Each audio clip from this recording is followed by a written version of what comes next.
Hi, this is Rachel with Talking with Famous People, and today host Eric and I, were talking about the functions, mostly like the hot and cold aspects of them.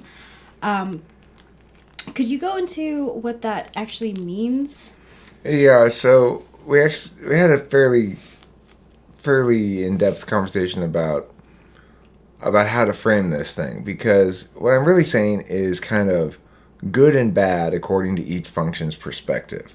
But Rachel pointed out that we don't really want to reinforce limited narratives, so it's kind of a tricky thing to frame out. But the point of this is that each function left to its own device is uninformed and ungrown in metacognition regarding other functions and stuff like that and other people will express its biases in the following way. So we can start with the example of Effie, that hot for Effie or good for Effie is socially graceful and cold is awkward, socially awkward. So, and I also would add that in general, it's the tool function users of the thing that tend to evaluate it harshly in this fashion. So an FE DOM is more compassionate with somebody who's socially awkward than an FE tool user. Just like a TI DOM is more compassionate with somebody who's illogical than a TI tool user. Okay, so that's FE. Basically, it's saying that as a value, it values that which is good is socially graceful, considerate, reflective of how one's behavior impacts others, and that which is bad is socially awkward, non-reflective of how behavior impacts others. Mm-hmm. That's with Effie. That's with FE. And then the correlate to FE or the axis mate is TI. That one's pretty easy to understand. It's valid or invalid. And note it's not true or untrue or correct or incorrect or anything. It's valid or invalid. If A, then B, and B, therefore A, is invalid. It does not validate on the good bad scale of TI. You could also call hot and cold, you can call them good and bad, you could call it true and false Yeah. as well. And because people do talk about things being true other than just sort of logical statements, which is the most native meaning of the word. Like, what's true? Well, statements have truth values. But people talk about songs being true, relationships being true, people being, there's a lot of different meanings of the word. Experiences. Yeah. And so, like, for example, okay, well, experiences. Experiences would be SI. So we talked a little bit about this one, and we kind of bounced back and forth. One of the things we considered was familiarity, unfamiliarity. And do you remember what else we talked? Familiarity. Unfamiliarity. Well, we came up with the conclusion that was the most accurate for For SI. SI. Yeah. Another way to think of it is sort of like prepared, unprepared. Mm-hmm. It would be the good and bad way. The SI would probably refer to it as, like, Yeah. well, your problem is you're unprepared. That'd be Mm-hmm. a critique of somebody's bad SI. You might try to say, well, isn't that more TE? Not really, because the idea of SI is one of I'm going to access my existing resource base to solve a new problem that arises. SI doesn't like being asked to improvise. It's the anti-improvisational function. So we've got FE being graceful and awkward. We've got TI being valid and invalid. We've got SI being prepared, unprepared. Well, the opposite of, or the axis mate of SI is extroverted intuition. That would be clever or trite, or interesting, new, novel, or cliche, boring, old. So there's your hot and cold for that. I think I would go with clever and cliche as the two ends of it if I had to just settle on one word. That one good? Does that good? Yeah, Yeah. clever and cliche, yeah. So, It's fitting. and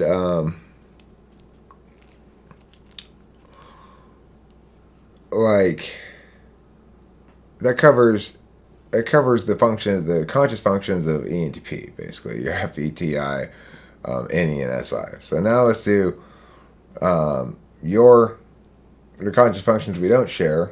which is SE and NI. SE, well, let's do SE last maybe because SE is hardest to kind of do, but NI is determinate or irrelevant. Yeah. Things are, it's either a matter that is significant and has significant play in a system, or it's extraneous, maybe would be. Mm-hmm. Important or significant or extraneous. Right. I can see that for what, like, those types. You know, because it's like you get the information and then you're deciding whether it's between those two things, whether it's, you know, I don't know. Determinate, like, all right, well, yes, you spoke really well. Yes, your clothes were nice and everything. Yes, you were on topic. Yes, you spoke for the right amount of time. But you had this massive booger on your front of your nose. Yeah. And that thing was determinate. It made it impossible for anybody to enjoy your speech, right? And so NI is able to distinguish between matters that are determinate and matters that are extraneous. Mm-hmm. All right, so I think let's go with those two words for that one. Yeah, for sure. Absolutely. Now, SE is, I think we settled on, I played with impact, non-impact. I think I settled on potent and impotent. That makes sense, right? Not in a sexual sense at all, but just in a world sense of potency. That SE likes to see impacts as a consequence of its actions. Yep. And SE likes to see things concretized or realized. Like, for example, it matters to Rachel whether or not, if I say we're going to go to lunch and then we don't, you know, that's going to bother her. Yeah. And when we do, it matters to her, and I get points for it, which is great. So it's like, I don't mind going and doing things. I like going and doing things. I appreciate going and doing things with Rachel. But I also greatly appreciate the fact that I get points for it if we do things. It just doesn't, it's not like I'm always scrambling to get it to 0 or something. Yeah, it does bode well. So, yeah, then that's definitely SE. Yeah, and Rachel feels like things are real when she gets those sort of concrete things she can lay her teeth into and say, okay, Eric said we were going to do this, he did, and he followed through, and here we are, and I'm at the baseball game, or here we are, and I'm at lunch, or here we are, and whatever. Mm-hmm. So I tend to be pretty cautious about what I say we're going to do. Yeah. We did talk about doing this video earlier. Yeah, before we did. lunch, right? Yeah, and we're like following things through on it. like Christmas and stuff. Like, no, it's been good. You've been. She's talking about. I said we're going to go back to her New York for Christmas. Yeah. That's why she mentioned that right now. Yeah. She wants to make sure I follow through on it. I will. No, but we did talk about it. Like, I that's am. What I mean. I am. We'll go. I'll follow through on it. now you've made it a part of this video for sure. I'm gonna do it. You know, it's like you made a point. Okay, like Christmas. And see that's very. Well, you were looking for a third thing, so. Well, I mean, how great is that NIFE, right? She cues exactly as much as she needs to and no further. It's like she didn't know exactly how to say this, so she just said the word Christmas out of context, kind of. You know, like in context with what we were talking about, but out of context of anything else, and just figured I'd intuit it out, I guess, which I did. Yeah. And I often tend to make it explicit then and say, oh, look at this neat thing we just did. Yeah. Which I don't know if you like when I do that or not. I do love that. Okay, so that's SE. Hot and cold is potent and impotent. Which what would impactful, non-impactful, basically. Impactful or do nothing. So that's like sitting on a beanbag chair. Yeah, I mean, well, the quintessential SE argument or insult is you're lazy. Yeah. Yeah. You gotta get up and do something. Yeah. Or, you know, also, lots of sound and fury signifying nothing is an SE insult. basically. Like, No more word. No more empty talk. Time for empty talk's over. We're going to do shit now. The time for empty words is over. Words are empty. Talk is stupid. We're doing shit. mm-hmm. That's SE. Cold, therefore, is too much jibber jabber, too much deliberation. All right, so which leaves us with two more, FI and TE. FI. What do you think?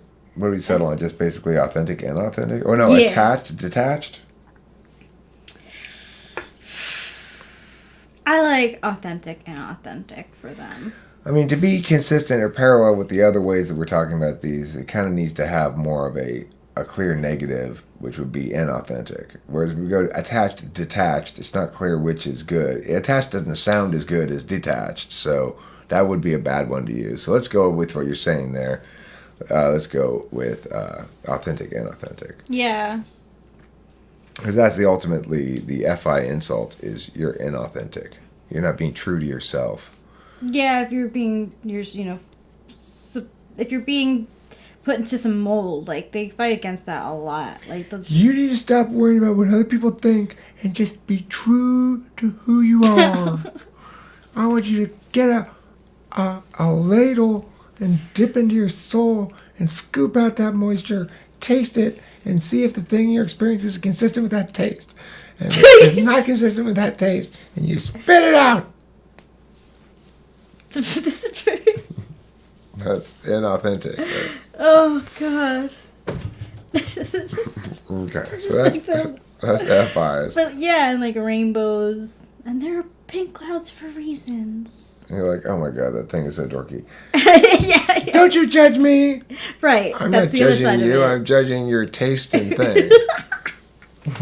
You don't know me. Yes, I'm not yes, saying anything yes, about yes, you. I'm yes. saying about your taste and thing here. Don't tell me what to do. You don't know me. That's the classic FI retort. Yeah. You don't know me. Yeah. I don't need to know you to know that what you just said was fucked up. Okay, so Where- do you want some of this? Sure. Okay. This is non-alcoholic beer, by the way. I always like to stress that on these videos for those of you who know I don't drink. I'm still not drinking.